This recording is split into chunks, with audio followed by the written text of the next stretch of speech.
Have a nice day to you all. My name is Neeraj और आप सभी का स्वागत है हमारे इस यूट्यूब चैनल में। तो आज के इस वीडियो में हम बात करेंगे इंग्लिश के कुछ कॉमन मिस्टेक्स के बारे में। ऐसे मिस्टेक्स जो हम अपने स्पीकिंग में करते हैं लेकिन हमें पता नहीं चलता। ऐसे मिस्टेक्स जो हम अपनी ग्रामर में करते हैं लेकिन हमें पता नहीं चलता। लेकिन पता चले या ना चले लेकिन हम मिस्टेक्स तो कर रहे हैं ना।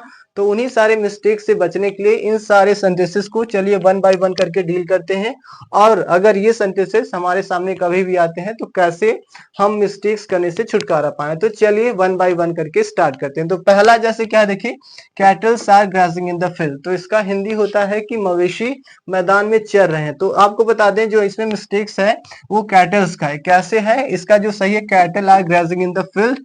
जो मैंने बताया ना जो मिस्टेक्स हो कैटल्स का, कैसे, क्योंकि कैटल जो वर्ड है वो खुद ही एक प्लरल वर्ड है। कहने का मतलब है वो खुद ही एक बहुवचन है। तो क्या उसमें ऐसे यस लगाकर बार बार उसको बहुवचन बनाएंगे? नहीं ना। तो इसीलिए इस सेंटेंस का जो सही है वो कैटल्स ना होकर वो क्या होगा, कैटल होगा। इस तरीके से सेंटेंस आपका हो गया सही। अब दूसरा सेंटेंस देखिए क्या है कि much people are playing cricket. बहुत सारे लोग क्या कर रहे हैं, क्रिकेट खेल रहे हैं। उसी तरीके से ये गलत है, इसमें कुछ अभी मैं बताऊंगा वो गलत कहाँ है। लेकिन इसका सही क्या है, many people are playing cricket. बहुत सारे लोग क्रिकेट खेल रहे हैं। आपको बता दें यहां से अगर आप देखेंगे तो ये दोनों सेंटेंसेस बिल्कुल सेम है, लेकिन मिस्टेक की जो बात आ रही है यहां से यहां तक आ रही है, जो मच वर्सेस मेनी। अब हमें जानना है कि मच का उपयोग कहाँ करते हैं और मेनी का उपयोग कहाँ करते हैं। तो सबसे पहले चलिए बात करते हैं मच का। तो जानते हैं ना मच का उपयोग हम ऐसी जगह करते हैं जहां चीजों को हम काउंट नहीं कर पाते हैं। जहां कहने का मतलब है कि अनकाउंटेबल चीजों के लिए हम क्या किसका उपयोग करते हैं, मच का। लेकिन जस्ट इसका ऑपोजिट है कि अगर हम मेनी की बात करें तो मेनी का उपयोग हम काउंटेबल चीजों के लिए करते हैं। कहने का मतलब है कि चीजों को काउंट कर सकते हैं। तो अब मुझे एक बात बताइए, क्या हम लोगों को काउंट नहीं कर सकते? कर सकते हैं ना। तो इसीलिए यहाँ मच ना होकर मेनी होगा। इस तरीके से सेंटेंस आपका देखिए सही हो गया। आई होप ये आप समझ गए हैं। चलिए देखते हैं next. Each of books were costly. आपको बता दें each of books were costly. आप यहाँ बुक्स को देकर वर लगा रहे हैं तो समझ लीजिए ये गलत है। आपको देखने से सही लग रहा है लेकिन आपको बता दें गलत है। कैसे, अभी मैं बता रहा हूं। लेकिन इसका सही क्या है, each of the books was costly. अब आपको बता दें इंग्लिश में एक वर्ड होता है प्रपोजिशन, जहां उसको प्रपोजिशन के बाद जो वर्ड आते हैं उसके ऑब्जेक्ट होते हैं। तो आपको बता दें वैसे भी ऑब्जेक्ट या तो नाउन होते हैं या तो प्रोनाउन होते हैं।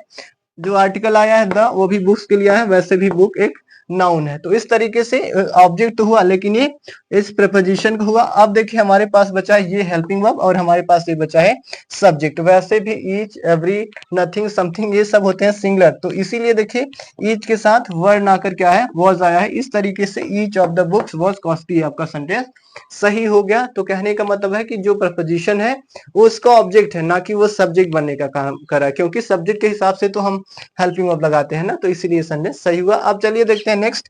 ही has been playing cricket since 2 days। वह क्या कर रहा है कि 2 दिनों से क्रिकेट खेल रहा है। लेकिन इसमें जो मिस्टेक है वो है सिंस और फॉर का। जैसे देखिए सही सेंटेंस है he has been playing cricket for 2 days। तो अभी मैंने बताया ना जो इसमें मिस्टेक्स है वो है सिंस या फॉर का। अब बात को समझिएगा कि सिंस का उपयोग कहाँ करते हैं और फॉर का उपयोग कहाँ करते हैं। तो जैसे मैं एग्जांपल की मैं बात करूं, सिंस का उपयोग करते हैं फिक्स टाइमिंग जिसे कहते हैं पॉइंट ऑफ टाइम। लेकिन फॉर की बात करें तो इसका उपयोग करते हैं अनफिक्स टाइमिंग जिसे कहते हैं पीरियड ऑफ टाइम। यस, समय अंतराल जहां समय की बात आती है। तो देखिए उस तरीके से फॉर 2 days, अब 2 दिन 4 दिन से 2 घंटे 4 घंटे, तो इस तरीके से पीरियड ऑफ टाइम दिखा रहा है ना।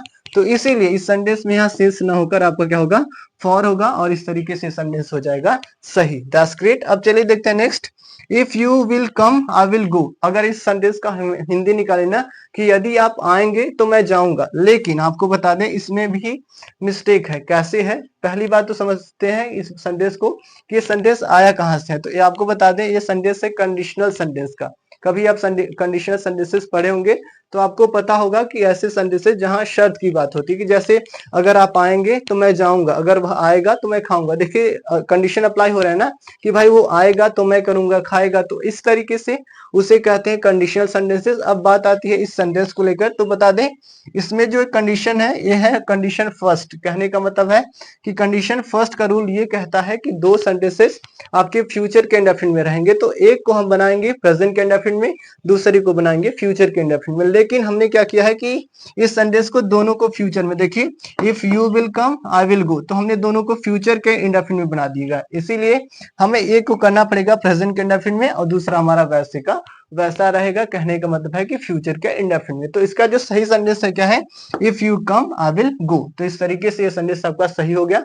अब देखते हैं नेक्स्ट जो लास्ट है, distribute these mangoes among Ram and Shyam. सबसे पहले मैं आपको बता दूं इस सेंटेंस का मतलब है कि जो मैंगोज हैं ये सारे आमों को राम और श्याम के बीच में बांट दीजिए। तो यहाँ इसका संदेश, इसमें कुछ मिस्टेक्स हैं। क्या मिस्टेक्स अभी मैं बता रहा हूँ।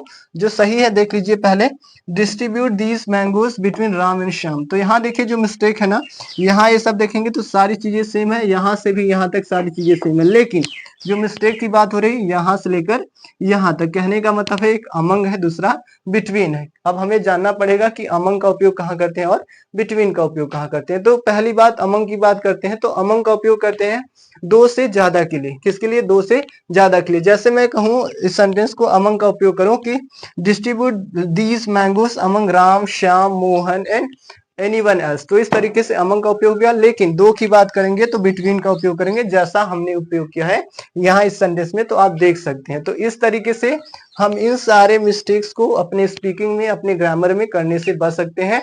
तो आज के लिए इतना ही। Thank you so much everyone.